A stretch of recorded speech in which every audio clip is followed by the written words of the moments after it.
చాలా భావోద్వేగంతో చాలా త్యాగాల మధ్య నడుమున వచ్చిన స్టీల్ ప్లాంట్ అధ్యక్ష. 32 మంది బలిదానాలతోటి వైజాగ్ స్టీల్ ప్లాంట్ వచ్చింది. 2021 ఫిబ్రవరిలో మేము అమిత్ షా గారిని కలిసాం అధ్యక్ష. ఎట్టి పరిస్థితుల్లో ప్రైవేటీకరణ చేయకుండా అని చెప్పాం అధ్యక్ష.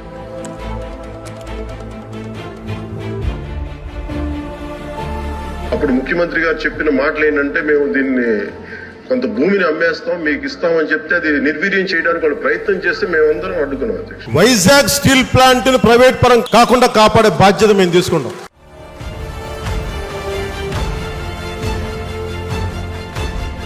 ప్లే కార్డ్ పట్టుకోగలరా? అంత దమ్ముందా మీకు పార్లమెంట్ లో?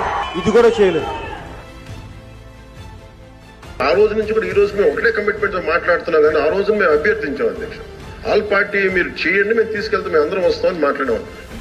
Maybe they didn't consider it sir అధ్యక్ష. వైసీపీని ముఖ్యమైన బాధ్యత తీసుకొని అఖిలపక్ష సమావేశం ఏర్పాటు చేయమని మేము కోరాం. వారు స్పందించలేదు. వాటికి బాధ్యత గుర్తు చేసేలాగా Janasena party digital campaign start చేస్తున్నాం.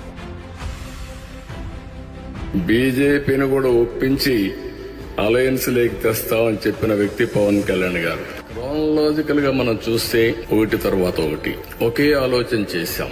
రాష్ట్రాన్ని మళ్లీ పునర్నిర్మాణం చేయాలి. జనసేన అసెంబ్లీకి అడుగుపెట్టిన రోజున ఆంధ్రప్రదేశ్ దశ మార్చేస్తాం. పార్లమెంట్ లో కూడా జనసేన వెళ్ళాలి. పార్లమెంట్ కూడా స్టీల్ ప్లాంట్ కి మన గొంతు వినిపించాలి. ఎన్డీఏ అలయన్స్ తీసుకురావడానికి కూడా ముఖ్య కారణం, మనకి కేంద్రం సపోర్ట్ లేకపోతే ఆంధ్రప్రదేశ్ ని అభివృద్ధి చేయలేము. రిక్వెస్ట్ చేస్తే ఆంధ్రప్రదేశ్ అభివృద్ధి గురించి మాట్లాడతాం తప్ప దేని గురించి మాట్లాడతాం. ఇది మొన్న కూడా కార్మిక సంఘాల నాయకులు కూర్చున్నప్పుడు ఇదే నివేదిక, ఇదే అభ్యర్థన ఇచ్చారు. ఇది ప్రైవేటీకరణ చేయకూడదంటే మీరు ఎంత కమిటెడ్గా ఉన్నారో మేము అంతే కమిటెడ్గా ఉన్నాం.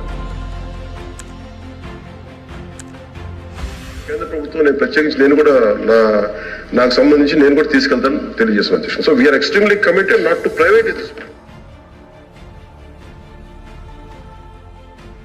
साथियों, माननीय प्रधानमंत्री श्री नरेंद्र मोदी जी ने RINL के रिवाइवल के लिए 11,440 करोड़ रुपए का पैकेज कल कैबिनेट की CCEA में अप्रूव किया है.